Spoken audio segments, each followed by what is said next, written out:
Alejandro Reyes stood in the marble lobby of the Solaria Hotel and waited.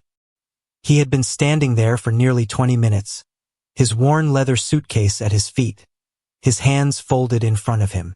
The lobby was stunning. High ceilings, gold accents, chandeliers that looked like they belonged in a palace. But none of that beauty reached him. The young man behind the reception desk had glanced at him twice, then looked away both times, as if Alejandro were part of the furniture. Alejandro was 73 years old. He had flown from Mexico City to Seville for reasons he had not shared with anyone. He wore a simple gray suit, clean but old, and his shoes were polished but scuffed at the toes. His face was lined with age, his hair white and thinning. He looked like what he wanted to look like. An ordinary man, unremarkable, easy to overlook. Finally, he stepped forward. "Excuse me," he said in careful Spanish. "I have a reservation. The name is Reyes." The receptionist barely looked up from his computer. He was young, maybe 25, with slicked back hair and a crisp uniform. "One moment," he said in a tone that suggested Alejandro was an interruption. Alejandro waited. The receptionist typed slowly, frowning at the screen. After a long silence, he said, "I don't see a reservation under that name." "I made it 3 weeks ago," Alejandro said gently. "Confirmation number 4521. I have the email if you need to see it." The receptionist sighed. "Our system shows no availability for tonight. Perhaps you made an error." Alejandro felt the weight of the words but kept his voice calm. "I did not make an error. I received a confirmation. I have traveled a long way." The receptionist shrugged. "I'm sorry, but without a record in the system, I cannot help you. You might try another hotel." Alejandro stood there, feeling the coldness of the exchange settle over him like a shadow. He was not angry. He was tired. And more than that, he was sad. This was not the first time he had been treated as if he did not matter. He had expected it, in a way. That was why he had come. He picked up his suitcase and turned toward the door. As he walked past the hotel's small cafe, he heard a voice call out in Spanish. "Señor, wait a moment, please." He stopped. A young woman stepped out from behind the cafe counter. She was maybe 30, with dark hair pulled into a ponytail and kind eyes that crinkled at the corners when she smiled. She wiped her hands on her apron and approached him carefully, as if she were afraid of startling him. "I heard what happened at the desk," she said quietly. "I'm sorry. That was not right." Alejandro looked at her, surprised by the warmth in her voice. "It is not your fault," he said. "Maybe not," she said, "but I can try to help. My name is Carmen. I work here. Let me talk to someone in management. Sometimes the system has errors. Sometimes people need a second chance." Alejandro wanted to say no. He wanted to leave, to walk out into the Seville streets and find a simple guest house where no one would notice him at all. But something in Carmen's expression stopped him. She looked at him like he mattered, like he was worth the effort. "Thank you," he said. "I would appreciate that." Carmen smiled. "Please, sit here for a moment. I'll bring you some coffee while I make a call." She brought him a small cup of espresso and a pastry on a porcelain plate. As he sat at one of the cafe tables, a little boy appeared beside him. He was maybe 7 years old, with bright eyes and a gap-toothed grin. He held something in his hands, a small paper bird, folded with careful creases. "This is for you," the boy said in Spanish. He set the paper bird on the table in front of Alejandro. "It's an eagle. My aunt says eagles bring good luck." Alejandro picked up the paper bird and turned it over in his hands. It was simple, made from a page torn from a notebook, but the folds were precise. Someone had taught this child well. "Did you make this?" he asked. The boy nodded proudly. "My aunt taught me. She says making things with your hands helps you think." "She is right," Alejandro said. He looked at the boy and felt something loosen in his chest. "What is your name?" "Diego." "Thank you, Diego. This is a beautiful gift." Diego beamed and ran back to the cafe counter, where Carmen was hanging up the phone. She returned to Alejandro's table, her expression more serious now. "I spoke to the assistant manager. There was a mistake in the system. Your reservation was marked as canceled by error. I explained what happened, and she agreed to honor it. You'll have a room on the 4th floor, overlooking the courtyard. Alejandro set down his coffee cup. You did not have to do this. Yes, I did, Carmen said simply. Everyone deserves to be treated with respect, especially someone who has traveled so far. Alejandro looked at her for a long moment. Then he said, You are very kind. Carmen shrugged, but there was a softness in her face. I just did what felt right. Alejandro checked into his room and spent the evening walking through the old streets of Seville. He watched the way the light fell on the cobblestones, the way families gathered in the plazas, the way strangers greeted each other with warmth.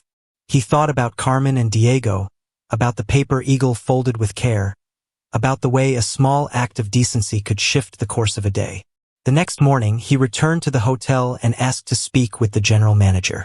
The woman who arrived in the lobby looked flustered, as if she had been expecting a complaint. Her name was Elena, and she wore a tailored suit and a polite but cautious smile. Señor Reyes, she said, I understand there was an issue with your reservation yesterday. I want to apologize personally. Alejandro nodded. Thank you, but I did not ask to speak with you about the mistake. I asked because I want to tell you why I am here. Elena looked confused. I'm not sure I understand. Alejandro reached into his jacket pocket and pulled out a business card. It was simple, cream-colored, with his full name printed in elegant letters. Alejandro Reyes, Director Emeritus, Fundación Esperanza. Below that, in smaller print, Philanthropy, Education, and Cultural Development. Elena's face went pale. She stared at the card, then at Alejandro, then back at the card. I didn't realize. That is the point, Alejandro said gently. I came here quietly because I wanted to see how your hotel treats people who do not look important. People who are old or tired or dressed in simple clothes. I wanted to see if kindness exists in places that promise luxury. Elena looked like she might faint. Señor Reyes, I am so sorry. If I had known. If you had known, you would have treated me differently, Alejandro said. But that is not the kind of hospitality that matters. What matters is how you treat everyone, every time, regardless of who they are or what they can offer you. Elena nodded, her hands twisting together. What can I do to make this right? Alejandro smiled, and it was not unkind. You can listen. I am here because my foundation is considering a partnership with hotels across Europe. We want to fund programs that train staff in empathy, cultural sensitivity, and dignified service. We are looking for places that already demonstrate these values, even when no one is watching. Elena swallowed hard. And based on what happened yesterday, I saw both failure and grace, Alejandro said. The young man at the reception desk failed. But Carmen, your barista, did not. She saw me. She helped me. She treated me like I mattered. And her nephew, Diego, gave me a gift that reminded me why I do this work in the first place. Elena looked relieved and ashamed all at once. Carmen is one of our best employees. She's been with us for 3 years. She's studying hospitality management at night school. Then she deserves more than this, Alejandro said. She deserves an opportunity. Later that afternoon, Alejandro met with the hotel's senior staff. He explained his foundation's mission and the criteria they use to evaluate partner organizations. He spoke plainly, without softening the truth. Luxury is not just about marble floors and expensive linens. It is about how you make people feel. A guest should never have to beg for basic respect. They should never be made to feel invisible. The staff listened in silence. Some looked uncomfortable. The young receptionist from the day before looked like he wanted to disappear. I am not here to punish anyone, Alejandro continued, but I am here to make sure that change happens. Starting today, this hotel will implement a new training program focused on empathy and inclusivity. Every staff member will participate. Those who show a genuine commitment to these values will be considered for leadership roles in a new international hospitality initiative my foundation is launching. He paused, letting the words settle.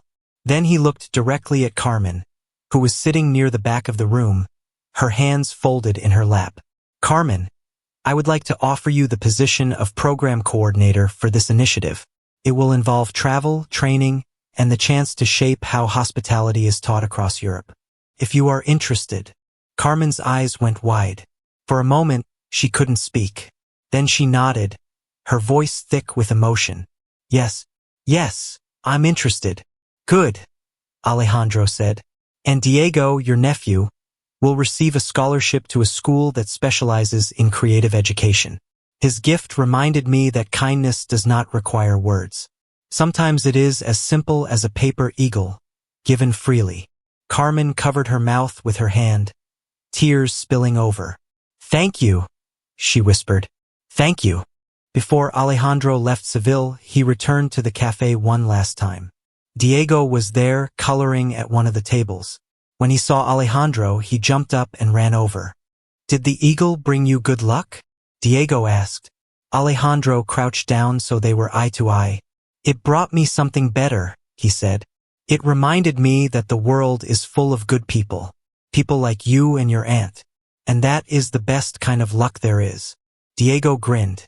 I can teach you how to make one if you want. I would like that very much, Alejandro said. They sat together at the table, and Diego showed him how to fold the paper, how to crease each edge with care. Alejandro's hands were old and slow, but Diego was patient. When they finished, Alejandro held up his crooked paper eagle and laughed. It is not as good as yours, he said. That's okay, Diego said. It just takes practice. Carmen watched them from behind the counter, smiling through her tears. She thought about how close she had come to walking past Alejandro yesterday, to minding her own business, to letting someone else handle it. But she hadn't. She had stopped. She had helped. And now everything was different. Alejandro stood and shook Diego's hand. You are going to do great things, he told the boy. Remember that kindness is never small. It always matters. As Alejandro walked out of the hotel for the last time, he carried the paper eagle in his pocket. It was a reminder that the world could still surprise him, that people could still choose goodness, even when no one was watching. And that sometimes the smallest gestures, offered freely without expectation, could change everything. Thank you for watching. Your support means the world. Keep cheering us on and stay tuned for more stories.